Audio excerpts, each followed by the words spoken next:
On one hand, yes, I can be unfair to Endrick because he trains very well and is of high quality, but in front of him are Vinicius Junior, Rodrygo, and Mbappe, so he needs to be a little patient. Endrick once again came off the bench and made an impact by earning a penalty in the match against Espanyol. But was it a foul, and should a penalty have been awarded? This is being discussed a lot today. Watch this video until the end, and you won't have any questions left. We played a rock and roll game this evening, and we are satisfied. We are getting better, getting closer to our best version, said Carlo Ancelotti, evaluating Madrid's performance in the victorious match against Espanyol at the Santiago Bernabeu, which ended 4-1. While also noting issues in the first half. Since the beginning of the season, we have scored only one goal in the first half. I communicate with the players, and we will work on this. The issues in the first half of the match against Espanyol may have been related to the heavy rotation after the Champions League match. Rudiger, Vinicius Junior, and Mendy remained on the bench. Rodrygo played on the left flank, and Arda Güler also earned a spot in the starting lineup. The first half of the match ended without goals, although Madrid and Mbappe, in particular, had several dangerous shots. But the main event before the break was the moment when Jude fell to the ground and caused everyone to worry. He was holding his shoulder. We know what problems Jude Bellingham has with his shoulder, and it was indeed concerning. But everything turned out fine. The Englishman continued the match. The main events occurred. After the break, at first, Madrid conceded a ridiculous deflection from Thibaut Courtois, but immediately Dani Carvajal equalized the score to 1-1. Jude delivered a good cross from the left. While they were celebrating the goal, Carvajal was substituted. It turns out he has an injury, but there's no need to worry. The latest information is that it's just a bruise. Earlier, Vinicius Junior came onto the field in place of Güler, and he truly lit up the match. What a great assist to Rodrygo, making it 2-1, and then he received a pass from Mbappe and scored himself. It's 3-1 in favor of Madrid. Rodrygo appreciated that pass from Vinicius Junior.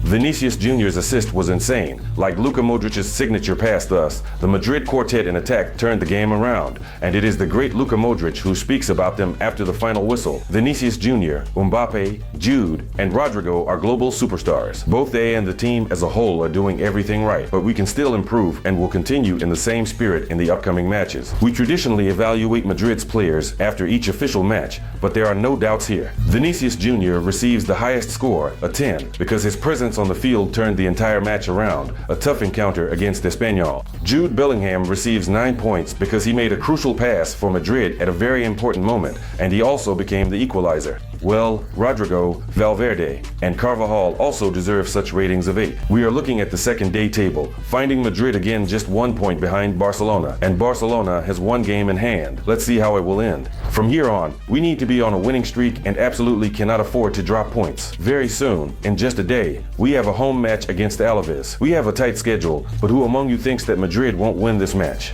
Personally, looking at the game against Espanyol, I have no doubt that we will see something similar. The same scoring efficiency, the same goal difference. And it seems to me that a bet with a -2 handicap on Madrid looks really good for this match. Vini100. This is a promo code for new users, which means for you. The link is pinned in the comments. If you want, like me, not only to cheer for Madrid, but also to watch the matches with excitement, go to the company.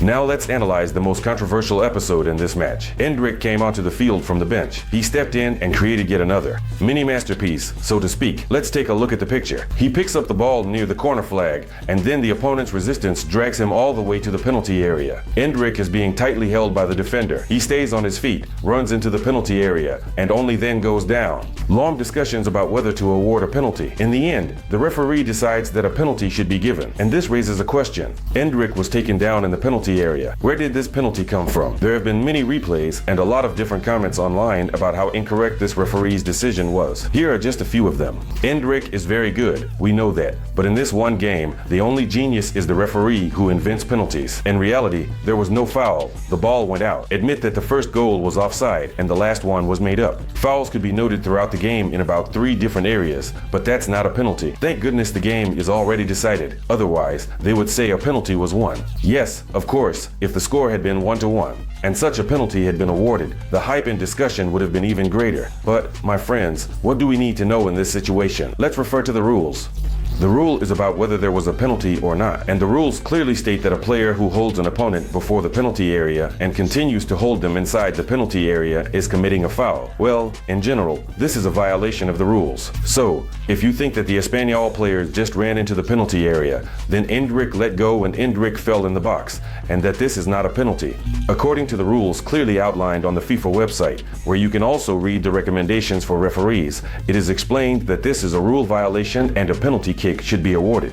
There are no other questions here. Whether someone is helping Madrid or the referee made a mistake in this match, let's leave that to someone else, like the Barcelona fans. Let them talk as much as they want. And let's highlight how good and stable Endrick was on his feet in this episode, and that he earned this penalty, which is also admired. This guy could mark an entire era. He shows that he can be on the level of Ronaldo Nazario. He deserves more minutes. I love him. He never gives up. Little boy Bobby, 200 IQ and the strength of a bull. The strength of an old man. For a guy born in the 50s, he is quite strong. Bobby is really strong. Bobby really earned a penalty, then posted a photo on Instagram where the rules were broken against him and wrote "Always Madrid." Vinicius Junior immediately appeared in the comments, noting that yes, indeed, Bobby, you are strong, referring to that strength in his legs as he stood firm, made it to the penalty area, and only then fell to have the penalty awarded. All of this, of course, looks amazing. Then there was a penalty, and Mbappe stepped up to take it. Lucas, by the way, was protecting the Frenchman to ensure he wasn't disturbed. After that, they all celebrated together,